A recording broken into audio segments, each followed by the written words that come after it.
Ladies and gentlemen, and in-betweeners on this Rocks live from home edition, from Broadway to pop.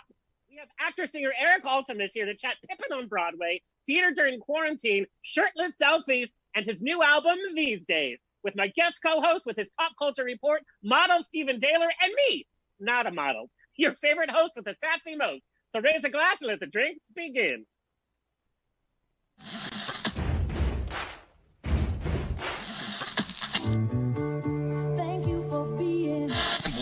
Life is a banquet, and most poor suckers are starving to death. I'd like to propose a toast. This is On the Rocks with Alexander, where I drink with your favorite celebrities as we talk about fashion, entertainment, pop culture, reality TV, and, well, that's about it. So pop a cork, lean back, and raise a glass to On the Rocks. Fasten your seatbelts. It's going to be a bumpy night. Lord have mercy. Buttons and bows and pantyhose on the Rocks podcast, the place where we're too glam to give a damn. Everybody has been so hard on themselves for gaining weight during quarantine, myself including. Just rest assured, you haven't gained that much weight, so keep your chin up. Not that one, the other one. Not that one, the other one. There we go. Wah, wah. Okay, this show is brought to you by Just for Fans, the award-winning site platform where adult content creators can connect with their fans. Who have given over $20,000 to BLM this summer, I might add. Go to justfor.fans today. We are happy to have them as our presenting sponsor. Kurt, real fast, do you have a pun? Of course, I always have a pun for you. Hurry up, Kurt. So my wife really likes honey in her tea, so I decided to get her some fresh homemade honey. So I went and bought, I wanted to go buy some bees, right? But the beekeeper gave me 13 bees instead of 12. I was like, why'd you give me that extra bee? He said, oh, that's a freebie.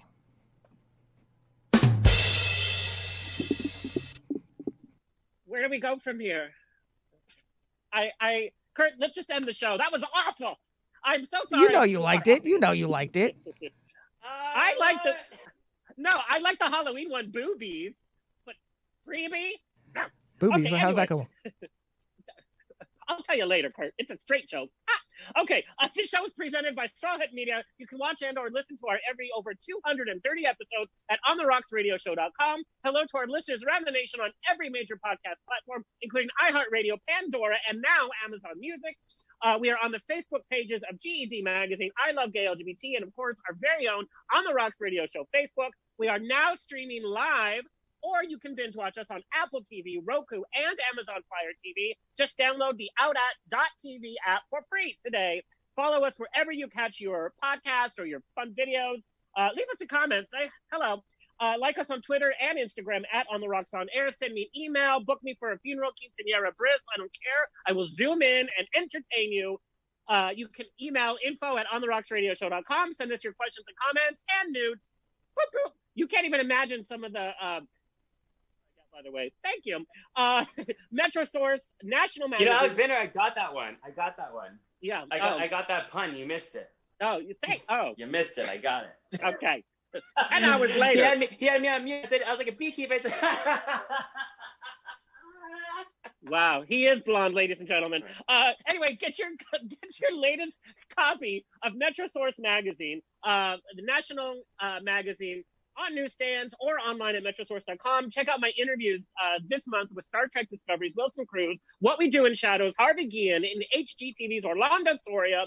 Yeah. Okay, let me welcome my co-host who already charmed us with his laugh. Wow, there's a few fantasies ruined with that one. Stephen Dehler. Oh, wow. Wow, girl. Our resident pop culture correspondent and eye candy is a model on the runway and in print, a favorite of Designo Marco. He has been seen on RuPaul's Drag Race, Will and Grace, and Netflix's Cherry Pop, just to name a few. During quarantine, he has made appearances on comedian Sean Polofsky's social media meltdowns on YouTube, and he's here to keep me on track and give us the pop culture scoop. Please welcome Stephen Dehler.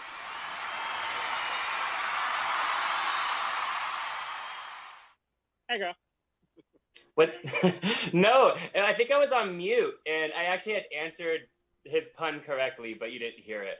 Oh, what's it Hello? good? Oh, we lost him? Did you know we got you back? No, what I meant was I actually answered it when he asked the question. And he was like, what's it? I was like, it's a beekeeper's dozen, because I know that a baker's dozen is 13 and not 12. And I was like, I finally got one. But then I was on mute, so then you thought I was just blonde answering it 18 minutes later, but I actually got it at the time. Okay, I still have no clue why we're talking about bees so much, but good for you because I didn't get it at all. Oh gosh, anyway. But I like the Halloween one. You Where didn't it's get like, it all? A baker's dozen is 13. All right, so I'll go into the pop culture report right now. Are you ready? No. First, I have a question. So No? I know that models and actors are now slowly going back to set under, COVID protocol, but gyms are not reopened. So you, Mr. Model, how do you deal with that? Well, I have been personally just working on finally getting because I've always been into fitness for my entire life, but I've never actually been certified. But I've never. Samesies. I've never been certified, so I always was very like uncomfortable giving people advice based on that, because I'm like, hey, listen, this is what I do for myself, and I don't want to give people advice because this is on your physical health, and I don't know your capabilities. So I've been sitting around doing nothing because I haven't worked since March. I think I did 2 photo shoots in March and in April, and then nothing, zero. I haven't done anything since then. And so I've just been, and I would have been remiss if I spent this entire time doing nothing. So I just decided I was finally going to get my certification. So I'm in the process. I'm almost done. I'm going to be a personalized certified trainer. I'm going to specialize in bodybuilding, and I also am getting my sports nutritionist license as well. So I can do work for UCLA or something if I wanted to. So. Girl, I love it. You're going to be. That's what I'm doing right now. That's what I'm focusing on right now because I can't focus on my body, so I'm focusing on my mind. I love it. I love it. I actually got some weights for like at home, so I actually have muscles under here. I would love to get weights to use at home, but if I did, then I'd probably break the floor into the first floor if I dropped them. I carried 300-pound weights when I was at my right before the shit was going down. I was actually trying to get into bodybuilding, and I was getting to a point where I was lifting crazy weight, and now I'm I can't even look in the mirror anymore. I'm just I hate it. I hate this whole COVID thing. It's really, really just destroyed my entire no. my brain. Damn you, COVID. That's where I'm at. Damn you, COVID. You made my brain sour.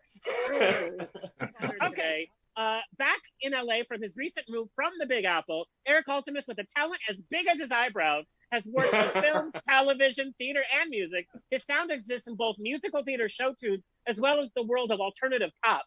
His debut visual album of original songs, entitled Desideratum, it's Latin, was called an epic journey of self-discovery told through music, dance, and film by Playbill.com. He is now working on his biggest project to date, a new album of original music. The first single from the album, These Days, dropped this summer, which we are going to watch the video. Spoiler alert, it starts with him in bed. Whoop. As a performer, Erik has played some of the country's premier venues, including Radio City Music Hall, the Dorothy Chandler Pavilion, Birdland Jazz Club, the Gramercy Theater, and 54 Below. He has also taken to the stage abroad at the Royal Theater in Amsterdam and the Orb Theater in Tokyo. And in 2013, he made his Broadway debut in the Tony Award-winning revival of Pippin the Musical, where he originated the role of Lewis and understudied the title character, which we're going to talk about understudying, by the way. His other theatrical credits include Matt in The Fantastics, Link Larkin in Hairspray, Rocky in the Rocky Horror Picture Show, and the MC in Cabaret. Do you feel good? Yes, I bet you do. Most recently, he was seen on television as Skip in a sexy turn, too short turn, though, in Showtime's Penny Dreadful, City of Angels. Please welcome to the show, Erik Altemus. Oh my God. Hi, everyone. Okay, so I have to know, you were born and raised in Southern California, then you moved to NYC, and now we have you back. What inspired your move back to Southern California? What's going on? Yeah, basically, I was out in New York for 12 years, and I'm sure as many of us can relate to, New York is a wonderful, incredible place, but let's just say I think I like visiting and knowing when I'm getting off the island. I just felt like, it was time. I had been there for a while, and my family's all here, and I wanted to be closer to them. And honestly, it kind of worked out just perfectly with the situation, being here as opposed to being in New York for COVID and the quarantine and all that. So so far so good, but kind of hard to really like tell exactly Yeah. because of the situation, you know? Well, yeah, because it's like baby steps, and you can't really go anywhere. Now, Right. we're spoiled little babies in Southern California. What was the hardest to get used to, or the biggest surprises that you had in moving to New York, like your first few months? Oh man. Well, okay, so before I moved to New York, I went to school in Ohio. I went to the University of Cincinnati, CCM as we call it. And that was really kind of the first big shock I had to moving away from the coast, which I know sounds really arrogant and like coastal elite, but it's like growing up, what I mean by that is growing up seeing the edge of something so massive, like a continent, like kind of just shapes who you are, I feel, as a person. So that when I was landlocked all of a sudden and in this very new culture, Cincinnati, you know, is a cool town, but it's definitely a little more conservative than I was used to. You know, I was wearing rhinestone Pumas to high school, and let me tell you, like, that was not the case in Cincinnati, Ohio. I was like, let me put on my boots and my big jacket and try to, like, you know, butch it up to go to the store. But I ended up loving it. And then when I moved to New York, the biggest thing that really was hard to swallow per se was those high costs of everything, man. Like Everything. I was in Ohio, like my rent was $600 for this beautiful, spacious pre-war apartment. And then I was like living in a 2-bedroom apartment with 3 of my friends, you know what I mean? Barely making it. So that's the New York way though. You know, I love going to New York, but like you said, like I can only be there for, you know, 5 days max, and then I'm ready to leave. But auditioning for theater in Los Angeles is so much, it's a lot different from the competition and the process for auditioning for theater in New York. Tell me about your first few big New York City auditions. How did they go? Oh man. Well, some went well. Some I literally am just like, you know, I'd be okay if I like don't remember that ever again. Like don't ever live that experience ever, my worst nightmares. But yeah, you know, it was, let's see, God, there were so many when I got there, and I was so lucky for that. But I'll never forget one time auditioning for Mamma Mia, and I met the incredible Stephanie Umo, who currently, or I don't know what the deal is now, but she was on tour with Hamilton. And we got to improv the scene, you know, the like love scene between Sky and, God, I feel terrible, I can't remember her character's name, but like the central female character, whatever her name is, Jessica, whatever. But like, no, we had to do that scene, and it was like the first, Jessica, it was the first time that I was in a Broadway audition. They were like, we just want you to improv and like run around the space. And I'll never forget that audition for some reason. It just felt like, oh my God, this is what I came here to do. I'm in this room with this incredible actress, and we're just like literally running around, like acting like, you know, crazy teens on a beach. It was awesome. Yeah. So, yeah. So we have to talk about Pippin. You know, Pippin, Yes. I mean, what a spectacular show to be a part of. Not only a beautiful revival, but it celebrated a lot of different things. And what a great role for you. Now, what was the audition process for Pippin? Did you just kind of walk in and kind of get it? Was it a long callback process? Was Steven Schwartz in the room?